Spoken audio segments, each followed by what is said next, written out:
داستان ایمان فروشوں کی قسط نمبر 281۔ رات تاریک ہوئی تو یہ قافلہ پھر چل پڑا اور آدھی رات کے وقت پہاڑی علاقے میں داخل ہو گیا۔ یہی قافلے کی منزل تھی۔ سحر کے وقت قافلہ ایک گاؤں میں داخل ہوا۔ میر کارواں ایک مکان کے سامنے رکا اور دروازے پر دستک دی۔ کچھ دیر بعد دروازہ کھلا۔ ایک آدمی ہاتھ میں دیا لیے باہر آیا۔ میر کارواں نے اس کے کان میں کچھ کہا۔ دروازہ کھولنے والے نے کہا، خوش آمدید، تم سب فوراً اندر چلو، اونٹوں کو ہم سنبھال لیں گے۔ چاروں تاجر اندر چلے گئے۔ میزبان نے اپنے گھر والوں کو اور پڑوس کے 2-3 آدمیوں کو جگایا۔ سب نے اونٹوں کو مختلف گھروں کے اونٹوں میں بانٹ کر باندھ دیا۔ سامان اتار کر میزبان کے گھر میں رکھ دیا گیا۔ میر کارواں نے کہا کہ سامان فوراً کھولو اور غائب کر دو۔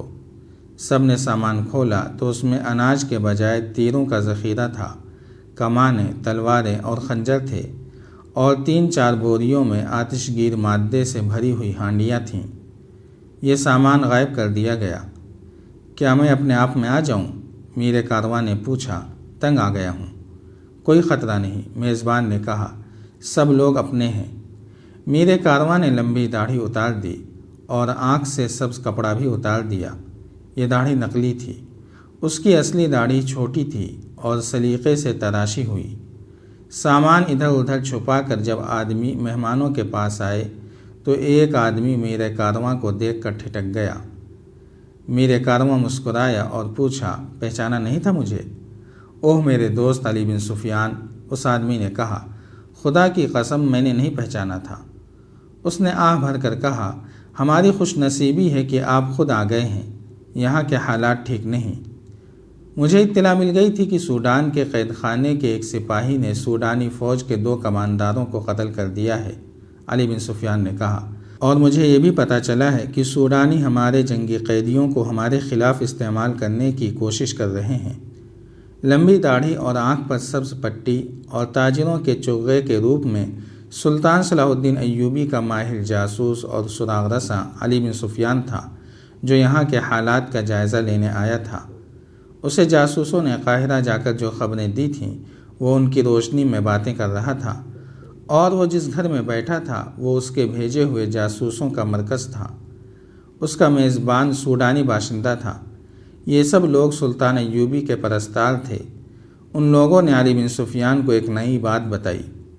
افواہ پھیل رہی ہے کہ خدا کا کوئی ایلچی آیا ہے جو پانی کو آگ لگاتا ہے، میزبان نے علی بن سفیان کو بتایا، اور وہ لوگوں کو اس قسم کی باتیں کہتا ہے کہ خدا نے مجھے یہ پیغام دے کر مردوں سے اٹھایا ہے کہ مسلمانوں سے کہو کہ سوڈان کے وفادار ہو جائیں، کیونکہ یہ زمین تمہاری ماں ہے۔ اس نے عمرو درویش کے متعلق ساری باتیں سنا دیں، لیکن اسے یہ معلوم نہیں تھا کہ عمرو درویش رات کو طور کا جلوہ دکھا کر لوگوں کے دلوں میں بے حد خطرناک شکوک پیدا کر چکا ہے۔ مجھے یہی ڈر تھا کہ دشمن عقیدوں پر حملہ کرے گا، علی بن سفیان نے کہا، اسی لیے میں خود آیا ہوں۔ صلیبی تقریب کاری کے ماہر ہیں اور ہماری قوم جذباتی ہے۔ صلیبی الفاظ کا بڑا ہی دل فریب جالاتن دیتے ہیں۔ ہمارے بھائی کھینچے ہوئے اس کے حسین تاروں میں الجھ جاتے ہیں۔ مجھے فوری طور پر اس فتنے کے متعلق زیادہ سے زیادہ معلومات ملنی چاہیے۔ میرا خیال ہے کہ عمرو درویش کو میں جانتا ہوں، ہماری فوج کے ایک دستے کا کماندار تھا۔ اس علاقے میں مصری جاسوس چھاپہ مار بھی تھے۔ علی بن سفیان نے میزبان سے کہا کہ وہ چند ایک آدمیوں کو بلانے کا انتظام کرے تاکہ اس تخریب کاری پر جوابی حملہ کیا جا سکے۔ سورج طلوع ہو رہا تھا۔ جاسوسوں کو بلانے کے لیے آدمی دوڑا دیے گئے۔ وہ گئے ہی تھے کہ ایک گھوڑا سرپٹ دوڑتا آ رہا تھا، اس مکان کے سامنے آ رکا۔ سوار اتر کر اندر آیا تو سب احترام کے لیے اٹھے۔ یہ امام تھا، اور یہ وہی امام تھا جس نے عمرو درویش کے خلاف آواز اٹھائی تھی۔ لوگ اسے دھکے دیتے چلے گئے تھے۔ پھر رات کو اس پر 2 نامعلوم آدمیوں نے قاتلانہ حملہ کیا تھا۔ امام وہیں سے واپس آ گیا تھا۔ اسے معلوم تھا کہ مسلمانوں نے اس گاؤں اور اس گھر کو جاسوسی اور دیگر سرگرمیوں کا خفیہ مرکز بنا رکھا ہے۔ امام اپنے گھر گیا اور گھوڑے پر سوار ہو کر اس گاؤں کو روانہ ہو گیا۔ یہ امام اس پر یقین رکھتا تھا کہ امر درویش شعبدہ باز ہے، وہ اس گاؤں میں رپورٹ دینے اور شعبدہ بازی کے خلاف کارروائی کرنے کے لیے مدد لینے آیا تھا۔ آگے علی بن سفیان بیٹھا تھا۔ امام علی بن سفیان سے واقف نہیں تھا۔ تعارف کرایا گیا تو امام نے تفصیل سے سنایا کہ امر درویش نے کیا شعبدہ دکھایا ہے اور مسلمان تماشائیوں نے اس کا کس طرح اصل قبول کیا ہے۔ اگر ہم نے یہ سلسلہ نہ روکا تو مسلمان اپنے عقیدوں سے منحرف ہو جائیں گے، امام نے کہا۔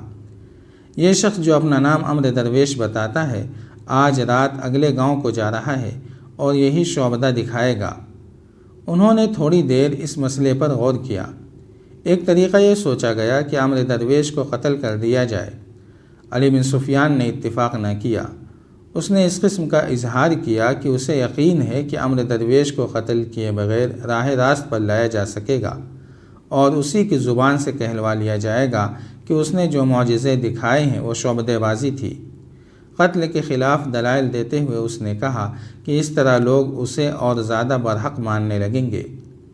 علی بن سفیان کے ساتھ تاجروں کے بھیس میں جو 3 آدمی آئے تھے، وہ مصری فوج کے غیر معمولی طور پر ذہین، اپنے فن کے ماہر اور تجربے کار لڑاکا جاسوس تھے۔ علی بن سفیان انہیں تاجروں کے بھیس میں ساتھ لایا تھا۔ خود لمبی داڑھی اور ایک آنکھ پر سبز پٹی کا بہروپ چڑھایا، گھوڑے منگوائے، چند اور آدمیوں سے کہا کہ وہ گھوڑوں اور اونٹوں پر سوار ہو کر اس کے پیچھے پیچھے آئیں۔ اس نے سب کو ہدایات دیں اور امام کے ساتھ اس سمت روانہ ہو گیا جہاں امر درویش کو خیمہ زن ہونا تھا۔ امر درویش صبح طلوع ہوتے ہی اگلے مقام کے لیے روانہ ہو گیا تھا۔ اس کے ساتھی اس علاقے کے لوگوں کے لباس میں اس کی حفاظت کے لیے جا رہے تھے۔ اس کی تشہیر دور دور تک ہو گئی تھی۔ وہ ایک اور گاؤں سے کچھ دور رک گیا اور خیمہ گاڑ دیا۔ تھوڑی سی دیر میں وہ اور عاشی تیار ہو گئے تھے۔ خیمے کے سامنے 2 مشالیں جلا کر گاڑ دی گئیں۔ اس کے ساتھیوں نے گاؤں والوں کو جا بتایا کہ انہوں نے خدا کے جس ایلچی کے معجزے سنے ہیں وہ ان کے گاؤں کے باہر خیمہ زن ہے۔ لوگ دوڑے گئے۔ جن لوگوں نے ایک روز پہلے امر درویش کو دیکھا تھا وہ بھی دور کا فاصلہ طے کر کے آ گئے تھے۔ امر درویش دونوں مشالوں کے درمیان چھوڑے قالین پر بیٹھ گیا۔ عاشی اپنے اسی بھڑکیلے لباس اور طلسماتی بناؤ سنگار سے آراستہ تھی۔ امر درویش کے سامنے کپڑا الٹا پڑا تھا۔ اس نے وہی اداکاری شروع کر دی جو وہ پہلے کر چکا تھا۔ ایک آدمی نے وہی سوال پوچھا جو پہلے پوچھا گیا تھا۔ امر درویش نے وہی باتیں اسی انداز سے دہرا کر کہا کہ کسی کے پاس پانی ہو تو اس کپڑے پر ڈالا جائے۔ علی بن سفیان اپنی پارٹی کے ساتھ پہنچ چکا تھا اور اس نے امر درویش کو پہچان لیا تھا۔ اسے اچھی طرح معلوم تھا کہ یہ شخص مصری فوج کے ایک دستے کا کماندار ہے۔ علی بن سفیان کو بتا دیا گیا تھا کہ امر درویش پانی کو آگ لگاتا ہے۔ علی بن سفیان کو ایک شک تھا۔ یہ تسلیم نہیں کیا جا سکتا تھا کہ پانی کو آگ لگ سکتی ہے۔ اس کے دماغ میں جو شک پیدا ہوا تھا اس کے مطابق وہ چھوٹے سے مشکیزے میں پانی اپنے ساتھ لے گیا تھا۔ جو ہی امر درویش نے کہا کہ کسی کے پاس پانی ہو تو اسے کپڑے پر ڈالے تو ایک آدمی تیزی سے آگے بڑھا۔ اس کے پاس مشکیزہ تھا۔ اس نے کچھ پانی کپڑے پر اونڈیل دیا۔ علی بن سفیان آگے بڑھا اور مشال زمین سے اکھاڑ کر لوگوں سے کہا، تم میں سے کوئی آدمی آگے آئے۔ ایک آدمی جو علی بن سفیان کے ساتھ آیا تھا آگے گیا۔ علی بن سفیان نے مشال اس کے ہاتھ میں دے کر کہا، اس کپڑے پر شعلہ رکھو۔ وہ آدمی ہچکچایا۔